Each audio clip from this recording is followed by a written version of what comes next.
अस्सलाम वालेकुम जी, की हाल है तुहाडी सब दा। उम्मीद करनी है तुसीं ठीक होवोगे। गले दा अज बड़ा खूबसूरत जिहा डिज़ाइन है जो कि तुहाडे नाल वीडियो शेयर करनी है मैं। जेपी दी जेह्ड़ी चौड़ाई है तकरीबन 12 या 11.5 इंच दी चौड़ाई है। इस तरह मैं डबल फोल्ड कर लिया। डबल फोल्ड करके ते इहदी चौड़ाई ते लंबाई दे निशान लगा लवांगी मैं। जो भी तुहाडी मेजरमेंट होएगी उस हिसाब दे नाल तुसीं निशान लगा लेने ने। एक निशान जिहड़ा वा मैं लगा रही हां 4 इंच ते निशान लगा रही हां ते एक जिहड़ा लगावांगी निशान ओह् लगावांगी मैं मतलब कि 3.5 इंच ते।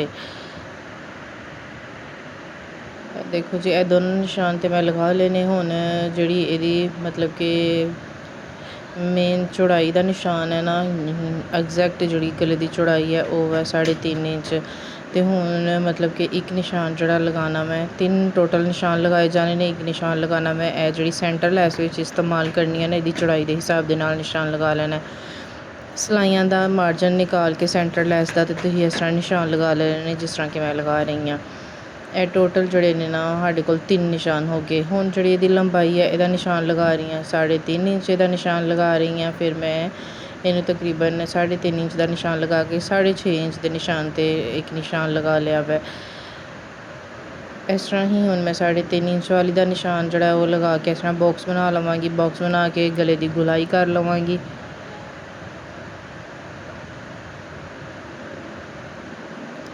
गले दी गुलाई करके ते हुण जी नीचों वी कट विच रखिया जाएगा ते इहदी जेह्ड़ी चौड़ाई है तकरीबन मतलब कि 1 इंच तो 2 पॉइंट कम ही।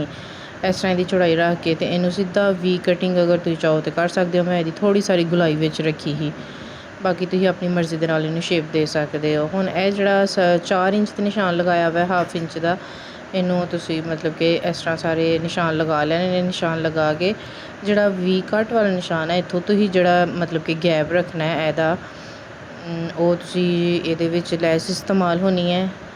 देखो जी, वाली लैस इस्तेमाल होनी है। इनू मैं खोल के देख लवांगी एह्दे उप्पर रख के कि मैनू मतलब कि एह्दे विच मैं किन्ना चेपी नू छोड़ना वै ते कित्थे रख के निशान लगाना वै। देखो इन्हें इस तरह रख के मैं देख लिया वै।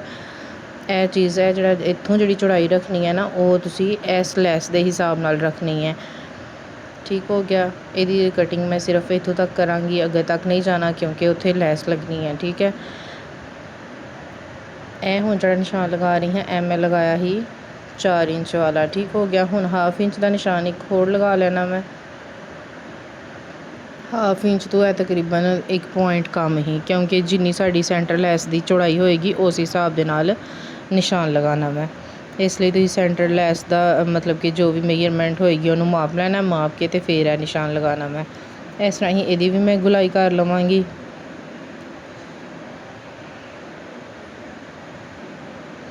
गुलाई करके थोड़ा सा बिल्कुल सीधी नहीं मैंने कीता है, बिल्कुल थोड़ा सा आड़ा रखिया हुआ है, यानी कि टेढ़ा रख के निशान लगाया है। वैसे यानी कि मतलब कि बाहर वाली जी लास्ट कटिंग होंदी है ओहदा निशान लगा लवांगी।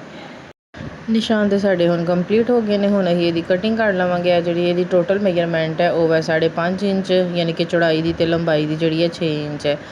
हुण इहदी मैं कटिंग कर लवांगी। कटिंग करन लग्गिया जेह्ड़ा दरम्यान वाला मतलब कि गुलाई वाली हिस्सा है ओहदी पहलां कटिंग कर लवांगी मैं। जिस तरह निशान लगाए ने सेम उस तरह ही एग्जैक्ट कटिंग कर लैनी है। बाकी मेरे चैनल ते जेह्ड़े नए ने मेरे चैनल नू सबसक्राइब कर देन, तुहानूं इंशाल्लाह कोई कुछ ना कुछ नया देखने नू जरूर मिल जाया करेगा।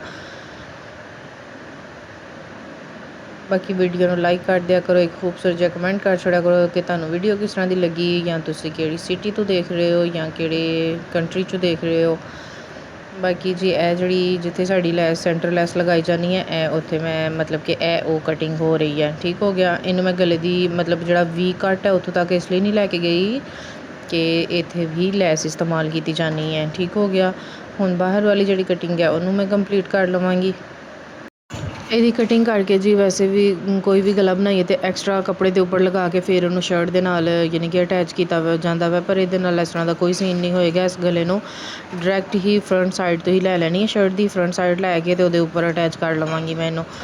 तो ये एक चीज़ का मतलब कि ध्यान रखना है कि जिन्नी तुहाडे गले की चौड़ाई होएगी ना तुसीं इनू लगा के एक दफ़ा चैक कर लेना है गले के दरम्यान में इंच टेप के नाल कि उन्नी ही चौड़ाई है, मतलब कि कोई कमी पेशी तो नहीं रह गई है।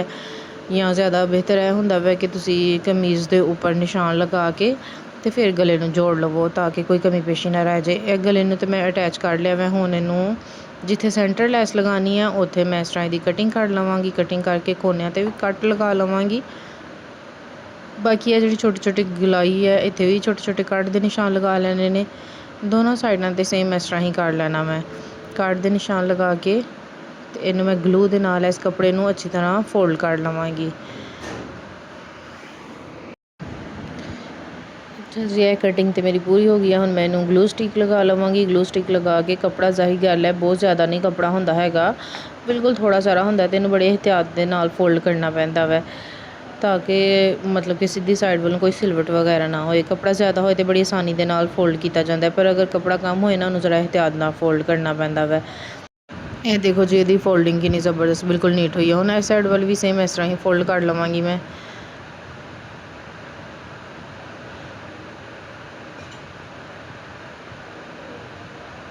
ਉਸ ਸਾਈਡ ਵੱਲ ਤਾਂ ਬੜੀ ਆਸਾਨੀ ਦੇ ਨਾਲ ਫੋਲਡ ਹੋ ਗਿਆ, ਪਰ ਇੱਧਰ ਫੋਲਡ ਕਰਨ ਲੱਗਿਆ ਮੈਨੂੰ ਬੜੀ ਮੁਸ਼ਕਿਲ ਹੋਈ, ਯਾਨੀ ਕਿ ਫੋਲਡ ਹੀ ਨਹੀਂ ਹੁੰਦਾ ਪਿਆ ਹੈਗਾ, ਕਿਉਂਕਿ ਕੱਪੜਾ ਕਮ ਹੁੰਦਾ ਵਾ ਅਤੇ ਇਸ ਲਈ ਜ਼ਰਾ ਮੁਸ਼ਕਿਲ ਹੀ ਹੁੰਦੀ ਹੈ ਫੋਲਡ ਕਰਨ ਲੱਗਿਆਂ। ਬਾਕੀ ਇਹਨੂੰ ਫੋਲਡ ਕਰਦਿਆਂ ਹੋਇਆਂ ਮੈਂ ਨਾਲ ਨਾਲ ਪ੍ਰੈਸ ਕਰਦੀ ਗਈ, ਤਾਂ ਕਿ ਜਿਹੜੀ ਫੋਲਡਿੰਗ ਹੈ ਬਾਰ ਬਾਰ ਉਤਰੇ ਨਾ ਚੇਪੀ ਦੇ ਉੱਤੋਂ। ਇਹ ਦੇਖੋ ਜੀ ਇਹਨੂੰ ਵੀ ਹੁਣ ਮੈਂ ਫੋਲਡ ਇਸ ਤਰ੍ਹਾਂ ਕਰ ਲਿਆ ਵਾ, ਯਾਨੀ ਕਿ ਸਾਡੀ ਫੋਲਡਿੰਗ ਜਿਹੜੀ ਆ ਕੰਪਲੀਟ ਹੋ ਗਈ ਹੈ। ਹੁਣ ਜੀ ਇਹਦੇ ਅਸੀਂ ਲਗਾਵਾਂਗੇ ਸੈਂਟਰ ਲੈਸ ਲਗਾਉਣੀ ਹੈ ਇੱਥੇ, ਇਸ ਲਈ ਮੈਂ ਗਲੂ ਲਗਾ ਲਵਾਂਗੀ। ਗਲੂ ਨੂੰ ਕਿਨਾਰੇ 'ਤੇ ਰੱਖ ਕੇ ਨਹੀਂ ਲਗਾਉਣਾ, ਮਤਲਬ ਕਿ ਸਿਲਾਈ ਵਾਲੀ ਜਗ੍ਹਾ 'ਤੇ ਗਲੂ ਨੂੰ ਨਹੀਂ ਲਗਾਉਣਾ ਹੈਗਾ, ਸਿਲਾਈ ਤੋਂ ਥੋੜ੍ਹਾ ਸਾਰਾ ਹਟ ਕੇ ਲਗਾ ਲੈਣਾ ਮੈਂ। ਦੋਨੋਂ ਸਾਈਡਾਂ 'ਤੇ ਗਲੂ ਲਗਾ ਕੇ ਇਹਨੂੰ ਚੰਦ ਸੈਕਿੰਡ ਲਈ ਛੋੜ ਦੇਣਾ। ਛੋੜ ਕੇ ਅਤੇ ਫਿਰ ਤੁਸੀਂ ਜੀ ਆਪਣੀ ਲੈਸ ਜਿਹੜੀ ਆ ਉਹ ਇਹਦੇ ਉੱਪਰ ਅਟੈਚ ਕਰਨੀ ਹੈ, ਜਲਦੀ ਅਟੈਚ ਹੋ ਜਾਏਗੀ। ਅਗਰ ਤੁਸੀਂ ਫ਼ੌਰਨ ਹੀ ਗਲੂ ਲਗਾ ਕੇ ਫ਼ੌਰਨ ਹੀ ਲੈਸ ਅਟੈਚ ਕਰੋਗੇ ਤਾਂ ਉਹ ਨਹੀਂ ਹੋਏਗੀ। ਅੱਛਾ ਜੀ, ਹੁਣ ਮੈਂ ਇਹ ਜਿਹੜੀ ਸੈਂਟਰ ਲੈਸ ਹੈ ਉਹ ਇਹਦੇ ਨਾਲ ਅਟੈਚ ਕਰ ਲਵਾਂਗੀ। ਇਹਨੂੰ ਅਟੈਚ ਕਰਨ ਲੱਗਿਆ ਸਾਰੀ ਗੱਲ ਹੈ ਇਹਦੀ ਗੁਲਾਈ ਹੋਈ ਹੈ, ਅਤੇ ਇਹਦੀ ਗੁਲਾਈ ਕਰਨ ਲਈ ਨਾ ਤੁਸੀਂ ਥੋੜ੍ਹੇ ਥੋੜ੍ਹੇ ਕੱਟ ਲਗਾ ਲੈਣੇ ਨੇ ਲੈਸ 'ਤੇ, ਅਤੇ ਲੈਸ 'ਤੇ ਕੱਟ ਤੁਸੀਂ ਉੱਥੋਂ ਤੱਕ ਲਗਾਉਣੇ ਨੇ ਜਿਹੜਾ ਯਾਨੀ ਕਿ ਹਿੱਸਾ ਸਿਲਾਈ ਦੇ ਅੰਦਰ ਆ ਜਾਣਾ ਵੈ। ਬਸ ਇਸ ਚੀਜ਼ ਦਾ ਧਿਆਨ ਰੱਖਿਓ ਕਿ ਜਿਹੜਾ ਕੱਟ ਜ਼ਿਆਦਾ ਨਾ ਲੱਗੇ, ਫਿਰ ਤੁਹਾਡੇ ਯਾਨੀ ਕਿ ਲੈਸ ਦਾ ਜਿਹੜਾ ਡਿਜ਼ਾਇਨ ਆ ਉਹ ਖ਼ਰਾਬ ਹੋ ਜਾਏਗਾ। ਅੱਛਾ, ਇੱਕ ਸਾਈਡ ਵੱਲ ਤਾਂ ਮੈਨੂੰ ਕੱਟ ਲਗਾ ਕੇ ਅਤੇ ਇਸ ਤਰ੍ਹਾਂ ਲਗਾਈਏ, ਦੂਸਰੀ ਸਾਈਡ ਵੱਲੋਂ ਜਿਹੜੀ ਹੈ ਨਾ ਮੈਂ ਕੱਟ ਨਹੀਂ ਲਗਾਵਾਂਗੀ, ਵੈਸੇ ਹੀ ਪ੍ਰੈਸਰ ਦੇ ਨਾਲ ਉਹਦੀ ਗੁਲਾਈ ਕਰਦਿਆਂ ਹੋਇਆਂ ਲਗਾਵਾਂਗੀ ਤਾਂ ਉਹ ਵੀ ਬੜੀ ਜ਼ਬਰਦਸਤ ਲੱਗ ਜਾਏਗੀ। ਯਾਨੀ ਕਿ ਤੁਹਾਨੂੰ ਦੋਨੋਂ ਤਰੀਕਿਆਂ ਨਾਲ ਲਗਾ ਕੇ ਮੈਂ ਦੱਸਣੀ ਪਈ ਹਾਂ ਕਿ ਮੈਂ ਕਿਸ ਤਰ੍ਹਾਂ ਲਗਾਵਾਂਗੀ। ਇਹ ਦੇਖੋ ਇਸ ਤਰ੍ਹਾਂ ਕਰਕੇ ਅਗਰ ਤੁਸੀਂ ਇਹਨੂੰ ਲੈਸ ਨੂੰ ਥੋੜ੍ਹਾ ਸਾਰਾ ਗਿੱਲਾ ਕਰਕੇ ਅਤੇ ਇਹਦੀ ਮਤਲਬ ਕਿ ਪ੍ਰੈਸਰ ਦੇ ਨਾਲ ਗੁਲਾਈ ਕਰੋਗੇ ਤਾਂ ਗੁਲਾਈ ਆਸਾਨੀ ਨਾਲ ਹੋ ਜਾਏਗੀ। ਇਹ ਦੇਖੋ ਜੀ ਹੁਣ ਇਹਨੂੰ ਸਿੱਧੀ ਸਾਈਡ ਵੱਲੋਂ ਵੀ ਅੱਛੀ ਤਰ੍ਹਾਂ ਮੈਂ ਪ੍ਰੈਸ ਕਰ ਲਵਾਂਗੀ। ਇਹ ਜਿਹੜੀ ਲੈਸ ਹੈ ਇਸ ਤਰ੍ਹਾਂ ਲੱਗੇਗੀ, ਯਾਨੀ ਕਿ ਇਹਦੇ ਜਿੱਥੇ ਵੀ ਕੱਟ ਬਣਿਆ ਹੋਇਆ ਉੱਥੇ ਲੱਗ ਜਾਏਗੀ। ਹੁਣ ਇਹ ਜਿਹੜਾ ਮੈਂ ਕੱਪੜਾ ਲਿਆ ਹੋਇਆ ਵੈ, ਇਸ ਕੱਪੜੇ ਦੇ ਨੀਚੇ ਮੈਂ ਜ਼ੀਰੋ ਦਾ ਬੁਕਰਮ ਲਗਾਇਆ ਵੈ। ਹੁਣ ਇਹਨੂੰ ਗਲੇ ਦੇ ਨੀਚੇ ਰੱਖ ਕੇ ਅਤੇ ਬਸ ਸਿਲਾਈ ਲਗਾ ਲਵਾਂਗੀ ਮੈਂ। ਸਿਲਾਈ ਲਗਾ ਕੇ ਇਹਦਾ ਜਿਹੜਾ ਐਕਸਟਰਾ ਕੱਪੜਾ ਵਾ ਉਹ ਮੈਂ ਕਟਿੰਗ ਕਰ ਲਿਆ ਵਾ। ਕਟਿੰਗ ਕਰਕੇ ਛੋਟੇ ਛੋਟੇ ਕੱਟ ਦੇ ਨਿਸ਼ਾਨ ਲਗਾ ਲਏ ਸਨ। ਹੁਣ ਇਹਨੂੰ ਇਸ ਤਰ੍ਹਾਂ ਪਲਟਾ ਕੇ ਅਤੇ ਮੈਂ ਸਿੱਧੀਆਂ ਕਰ ਲਵਾਂਗੀ। ਗਲੇ ਦੇ ਜਿਹੜੇ ਕੋਰਨਰ ਨੇ ਉੱਥੋਂ ਮੈਂ ਕੱਪੜੇ ਨੂੰ ਇਸ ਤਰ੍ਹਾਂ ਫੋਲਡ ਕਰਕੇ ਅਤੇ ਫਿਰ ਉਹਦੇ ਕੋਰਨਰ ਬਾਹਰ ਨਿਕਾਲੇ ਨੇ। ਇਸ ਤਰ੍ਹਾਂ ਹੁੰਦਾ ਕਿ ਕੋਰਨਰ ਜਿਹੜੇ ਨੇ ਬੜੇ ਅੱਛੀ ਤਰ੍ਹਾਂ ਨਿਕਲ ਆਉਂਦੇ ਨੇ। ਹੁਣ ਇਹਨੂੰ ਅੱਛੀ ਤਰ੍ਹਾਂ ਮੈਂ ਪ੍ਰੈਸ ਕਰ ਲਵਾਂਗੀ, ਤਾਂ ਕਿ ਇਹਦੇ ਵਿੱਚ ਕੋਈ ਸਿਲਵਟ ਵਗੈਰਾ ਨਾ ਰਹਿ ਜਾਏ। ਨੀਚੇ ਨੋਕ ਤੋਂ ਵੀ ਕੱਪੜੇ ਨੂੰ ਜਿਹੜਾ ਕੱਪੜਿਆਂ ਨੂੰ ਥੋੜ੍ਹਾ ਸਾਰਾ ਤੁਸੀਂ ਖਿੱਚ ਕੇ ਅਤੇ ਕਰੋਗੇ ਤਾਂ ਉਹਦੀਆਂ ਜਿੰਨੀਆਂ ਵੀ ਸਿਲਵਟਾਂ ਨੇ ਨੋਕ ਤੋਂ ਬਿਲਕੁਲ ਨਿਕਲ ਜਾਣਗੀਆਂ ਅਤੇ ਬੜੀ ਅੱਛੀ ਤਰ੍ਹਾਂ ਪ੍ਰੈਸ ਹੋ ਜਾਏਗਾ। ਇਹ ਦੇਖੋ ਜੀ ਹੁਣ ਜਿਹੜਾ ਐਕਸਟਰਾ ਕੱਪੜਾ ਵਾ ਇਹਨੂੰ ਮੈਂ ਕਟਿੰਗ ਕਰ ਦੇਵਾਂਗੀ।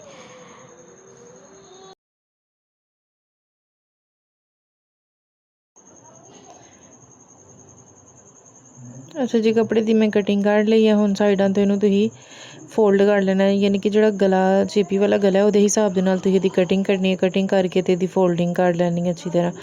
ਫੋਲਡਿੰਗ ਕਰਕੇ ਅਤੇ ਇਹਨੂੰ ਪ੍ਰੈਸ ਕਰ ਲੈਣਾ। ਦੇਖੋ ਜੀ ਇਹਦੀ ਇਸ ਤਰ੍ਹਾਂ ਮੈਂ ਫੋਲਡਿੰਗ ਕਰ ਲਈ ਹੈ। ਅੱਛਾ ਜੀ, ਹੁਣ ਜਿਹੜਾ ਇਹਦਾ ਵੀ ਕੱਟ ਹੈ ਇਹਦੇ 'ਤੇ ਵੀ ਇਹੀ ਲੈਸ ਲਗਾ ਲਵਾਂਗੀ ਮੈਂ। ਲੈਸ ਜਿਹੜੀ ਹੈ ਉਹ ਇਸ ਤਰ੍ਹਾਂ ਥੋੜ੍ਹੇ ਯਾਨੀ ਕਿ ਉਹਦੇ ਫਲਾਵਰ ਬਣੇ ਹੋਏ ਨੇ, ਇਹਨਾਂ ਦੇ ਫੁੱਲਾਂ ਦੇ ਉੱਪਰ ਜਿਹੜੀਆਂ ਪੱਤੀਆਂ ਨੇ ਉਹਨਾਂ ਦੇ ਉੱਪਰ ਮੈਂ ਗਲੂ ਲਗਾ ਲਵਾਂਗੀ। ਕਿਨਾਰਿਆਂ ਦੇ ਉੱਪਰ ਬਿਲਕੁਲ ਰੱਖ ਕੇ ਗਲੂ ਲਗਾ ਕੇ ਅਤੇ ਫਿਰ ਸਿਰਫ ਇਹਦੇ ਦਰਮਿਆਨ 'ਚ ਸਿਲਾਈ ਲੱਗ ਸਕੇਗੀ। ਇਸ ਤਰ੍ਹਾਂ ਜੀ ਇਹਨੂੰ ਲਗਾ ਲਵਾਂਗੀ ਪ੍ਰੈਸਰ ਦੇ ਨਾਲ ਅੱਛੀ ਤਰ੍ਹਾਂ ਇਹਨੂੰ ਸੈੱਟ ਕਰ ਲੈਣਾ ਮੈਂ। ਸੈੱਟ ਕਰਕੇ ਅਤੇ ਇਹਦੇ ਦਰਮਿਆਨ 'ਚ ਡਬਲ ਸਿਲਾਈ ਵੀ ਲੱਗੇਗੀ, ਅਤੇ ਸਿਲਾਈ ਲਗਾ ਕੇ ਵੀ ਫਿਰ ਇਹਦੇ ਕਿਨਾਰਿਆਂ 'ਤੇ ਸੂਈ ਦੇ ਨਾਲ ਤੁਸੀਂ ਛੋਟੇ ਛੋਟੇ ਜਿਹੜੇ ਟਾਂਕੇ ਨੇ ਉਹ ਲਗਾ ਲੈਣੇ ਨੇ, ਸਿਰਫ ਗਲੂ ਦੇ ਨਾਲ ਹੀ ਅਟੈਚ ਨਹੀਂ ਕਰਨੀ ਹੈਗੀ। ਇਹ ਦੇਖੋ ਜੀ ਇਸ ਤਰ੍ਹਾਂ ਕਰਕੇ ਦੋਵਾਂ ਸਾਈਡਾਂ 'ਤੇ ਵੀ ਕੱਟ 'ਤੇ ਲੈਸ ਲਗਾ ਲੈਣੀ ਹੈ। ਇਹ ਹੁਣ ਇਹਨੂੰ ਅੱਛੀ ਤਰ੍ਹਾਂ ਮੈਂ ਪ੍ਰੈਸ ਕਰ ਲਵਾਂਗੀ, ਤਾਂ ਕਿ ਲੈਸ ਜਿਹੜੀ ਆਪਣੀ ਜਗ੍ਹਾ 'ਤੇ ਸੈੱਟ ਹੋ ਜਾਏ। ਬਾਕੀ ਇਹ ਦੇਖੋ ਜੀ, ਇਹ ਇਸ ਤਰ੍ਹਾਂ ਦਾ ਇਹਦੇ ਕਿਨਾਰੇ 'ਤੇ ਰੱਖ ਕੇ ਤੇ ਸਿਲਾਈ ਲਗਾ ਲੈਣੀ ਹੈ। ਇਹ ਲੈਸ ਦੇ ਦਰਮਿਆਨ 'ਚ ਰੱਖ ਕੇ ਡਬਲ ਸਿਲਾਈ ਲਗਾ ਲਵਾਂਗੀ ਮੈਂ। ਬਸ ਜੇ ਇਹ ਕਿਨਾਰੇ 'ਤੇ ਰੱਖ ਕੇ ਤੇ ਸਿਲਾਈ ਲਗਾ ਲੈਣੀ ਹੈ। ਬਸ ਸਿਲਾਈ ਲਗਾਉਣ ਲੱਗਿਆ ਤੁਸੀਂ ਬਖੀਆ ਜਿਹੜਾ ਥੋੜ੍ਹਾ ਸਾਰਾ ਬੜਾ ਕਰ ਲੈਣਾ ਮੈਂ, ਕਿਉਂਕਿ ਲੈਸ ਦੇ ਉੱਪਰ ਜਿਹੜਾ ਮਸ਼ੀਨ ਹੈ ਨਾ ਬੜੀ ਆਸਾਨੀ ਦੇ ਨਾਲ ਨਹੀਂ ਚੱਲਦੀ ਹੈ। ਥੋੜ੍ਹੀ ਮਤਲਬ ਕਿ ਇਹਦਾ ਬਖੀਆ ਆਲਰੇਡੀ ਛੋਟਾ ਹੁੰਦਾ ਅਤੇ ਜਦੋਂ ਉਹਦੇ 'ਤੇ ਲੈਸ ਉਹਦੇ 'ਚ ਲਾਈਏ ਤਾਂ ਫਿਰ ਮਜ਼ੀਦ ਛੋਟਾ ਲੱਗਦਾ। ਇਸ ਲਈ ਤੁਸੀਂ ਨਾ ਥੋੜ੍ਹਾ ਸਾਰਾ ਬਖੀਆ ਇੱਕ ਪੁਆਇੰਟ ਬੜਾ ਕਰ ਲੈਣਾ। ਇਹ ਵਾਲੀ ਲੈਸ ਦੇ ਉੱਪਰ ਵੀ ਮੈਂ ਯਾਨੀ ਕਿ ਸਿਲਾਈ ਲਗਾ ਲਵਾਂਗੀ। ਡਬਲ ਸਿਲਾਈ ਲਗਾਈ ਸੀ ਮੈਂ, ਡਬਲ ਸਿਲਾਈ ਲਗਾਈ ਫਿਰ ਵੀ ਮੈਂ ਇਹਦੇ ਜਿਹੜੇ ਪੱਤੀਆਂ ਹਨ ਉਹਨਾਂ ਦੇ ਉੱਤੇ ਛੋਟੇ ਛੋਟੇ ਟਾਂਕੇ ਲਗਾ ਦਿੱਤੇ ਹਨ ਕਿ ਇਹ ਆਪਣੀ ਜਗ੍ਹਾ 'ਤੇ ਸੈੱਟ ਰਹੇ। ਇਹਨੂੰ ਮੈਂ ਤਰਪਾਈ ਕਰ ਲਈ ਹੈ ਅਤੇ ਇਹ ਗਲਾ ਬਣ ਕੇ ਕੁਛ ਇਸ ਤਰ੍ਹਾਂ ਦਾ ਲੱਗਦਾ ਪਿਆ ਸੀ। ਬਾਕੀ ਤੁਸੀਂ ਜ਼ਰੂਰ ਦੱਸਿਓ ਕਿ ਤੁਹਾਨੂੰ ਗਲੇ ਦੀ ਡਿਜ਼ਾਇਨਿੰਗ ਕਿਸ ਤਰ੍ਹਾਂ ਦੀ ਲੱਗੀ ਹੈ ਅਤੇ ਤੁਹਾਨੂੰ ਇਹਦੀ ਵੀਡੀਓ ਕਿਸ ਤਰ੍ਹਾਂ ਦੀ ਲੱਗੀ ਹੈ। ਮਿਲਦੇ ਅਗਲੀ ਵੀਡੀਓ 'ਚ। ਆਪਣਾ ਖਿਆਲ ਰੱਖਿਓ, ਦੁਆਵਾਂ ਵਿੱਚ ਯਾਦ ਰੱਖਿਓ। ਅੱਲਾ ਹਾਫਿਜ਼।